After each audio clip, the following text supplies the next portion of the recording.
Hey crew, welcome back to another Unapologetically Kettlebell WOD podcast.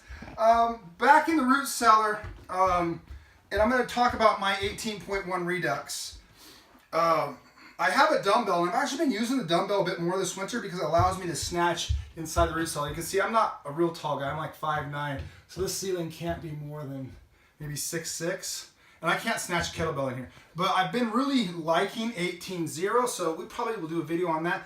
But what we're going to talk about today is 18.1 in the basically the manipulation I made. I usually make a kettlebell manipulation, and I'm going to do that today. So instead of a dumbbell, but if you look at these, I wanted to make a real quick critical point as we've talked about before.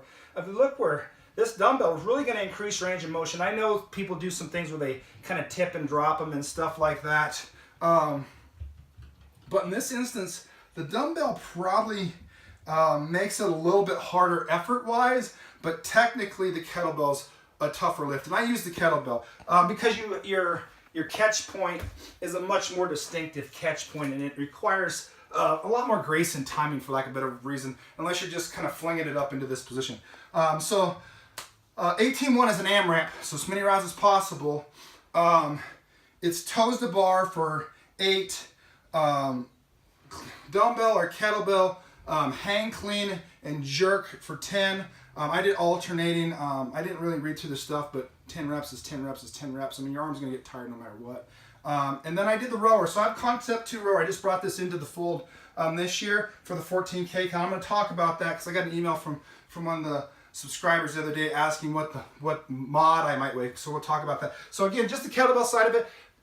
Boom. It had been a while since I did it from the hang. So from the hang, right, we almost always in Unapologetic Kettlebell WOD doing it from the floor, but from the hang, we're here, and then the jerk, right? So it's a pretty lightweight for that all told. And then instead of toes to bar, because obviously we don't have a bar in here, I just did some V-ups. So boom here, right? Right. Gives me which I think is probably one of the big programming thoughts, I'm guessing, I don't know, when they do the open, is you need these distinct endpoints. So that V-up still has a distinct endpoints when those toes and fingertips meet in the middle. 14 calories on the rower, so I just kind of set it up for an interval of calories, and I just guessed on how often I would cycle. I set it at a minute because I'm not trying to hit 1 minute rest intervals. I'm just going on it and hitting it when I get to it. But what I did notice and helped me answer the question was it took me about a minute on there. So obviously the great old standby is burpees, right?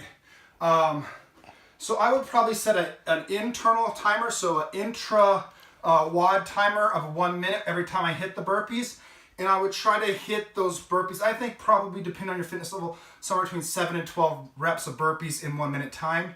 I think that would be a really good intra WOD timer way to do it and kind of still hold yourself accountable. The other way to do it, maybe you can't do burpees, or maybe burpees aren't for you or whatever. I think mountain climbers would be really interesting. I think you'd really have to up the reps on those. I mean, on mountain climbers, if you're really trucking fast, I would say you probably need to get around 20, at least 20 reps each leg. So, you know, each knee going forward. So if we're going to count at 20, we need to count 1, right?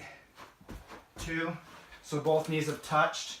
For 20 at least, that gives you 40 total reps. And I would recommend that to be within another intra WOD time for that specific movement, 1 minute. So you're going to have a couple timers, which will make it a little bit cumbersome, but not bad. And then the other thing I might recommend is just plain old jump rope, maybe some double unders or single unders for like a minute.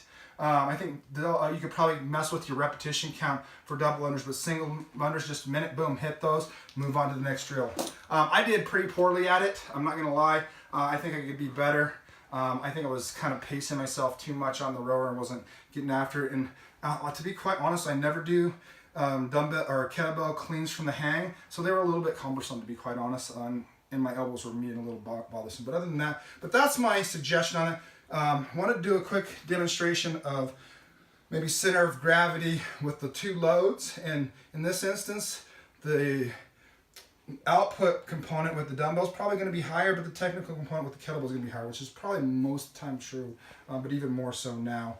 My length of pole's a little bit longer, so you kind of have those things like that. So there you have it, 18.1 Redux. Hopefully you enjoyed this. Get after it, and I'll probably be sharing, which is kind of weird, but not unlike me, to go back and share 18.0 with you in a couple weeks. Talk to you soon.